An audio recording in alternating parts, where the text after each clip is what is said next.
సార్వత్రిక ఎన్నికలు జరిగి 6 నెలలు కూడా కాలేదు. మళ్ళీ ఎన్నికల హడావిడి దేశాన్ని ఊపేసింది.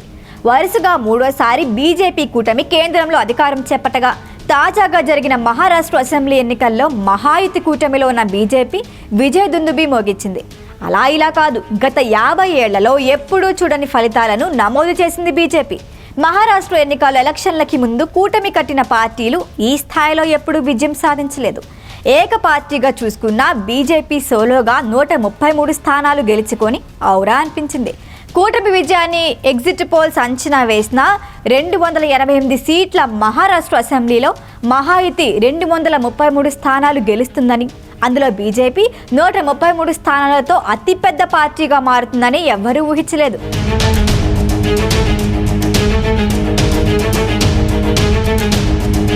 ఈ ఘన విజయం ప్రతిపక్ష కాంగ్రెస్ కూటమికే కాదు, బీజేపీతో కలిసి ఉన్న శివసేన, ఎన్సీసీ చీలిక వర్గాలకి కూడా షాకే.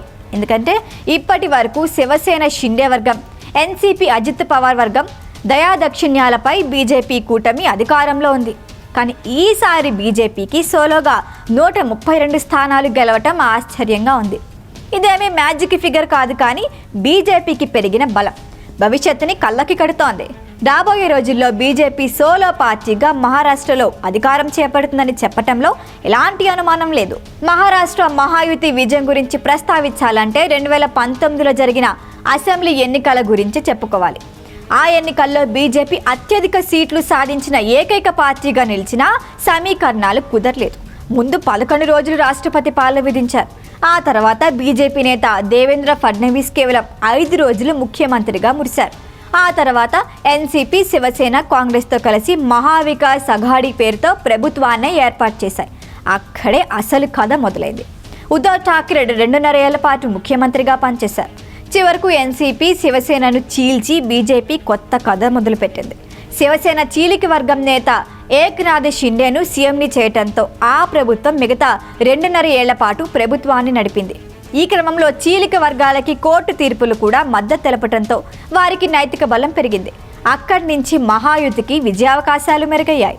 అయితే 6 నెలల క్రితం జరిగిన లోక్సభ ఎన్నికల్లో కాంగ్రెస్ నేతృత్వంలోని మహావికాస్ అఘాడీకి పాజిటివ్గా ఫలితాలు వచ్చాయి. 48 లోక్సభ స్థానాలకు జరిగిన ఎన్నికల్లో 30 చోట్ల కాంగ్రెస్ కూటమి విజయం సాధించింది. మహాయుతి సీట్లకి కేవలం 17 సీట్లే వచ్చాయి. 1 ఇండిపెండెంట్గా గెలిచారు. అయితే 6 నెలల్లో ఫలితాలు తారుమారయ్యాయి. మహాయుతికి ఓటర్లు మద్దతు ఇచ్చారు. దీంతో ఏకంగా 233 అసెంబ్లీ స్థానాలని కూటమి గెలుచుకుంది. ఈ గెలుపుని ఎవరి ఖాతాలో వేయాలనేది ఇప్పుడు కీలక అంశంగా మారింది. గత ముఖ్యమంత్రి ఏక్నాథ్ షిండే కంటే డిప్యూటీ సీఎంగా వ్యవహారాలు చెక్కబెట్టిన దేవేంద్ర ఫడ్నవీస్ చతురతను అందరూ మెచ్చుకుంటున్నారు. లడ్కీ బెహన్ పథకాన్ని ప్రజలు ఆదరించారు. దీంతో మహాయుతికి ఓట్లు పడ్డాయి.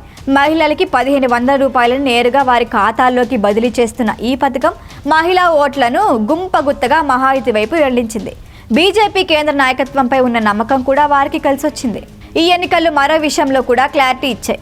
శివసేన, ఎన్సీపీలో చీలిక వర్గాలనే ప్రజలు ఆదరించారు అని తెలుస్తోంది. అసలైన శివసేన మాదే అని చెప్పుకుంటున్న ఉద్ధవ్ ఠాక్రేకి ఇది నిజంగా షాకింగ్ రిజల్ట్. ఎన్సీపీ మాదేనంటున్న శరద్ పవార్ వర్గానికి కూడా ఇది ఊహించని ఫలితం. టోటల్గా కాంగ్రెస్ కూడా ఈ ఫలితాలు మింగుడు పట్టం లేదు.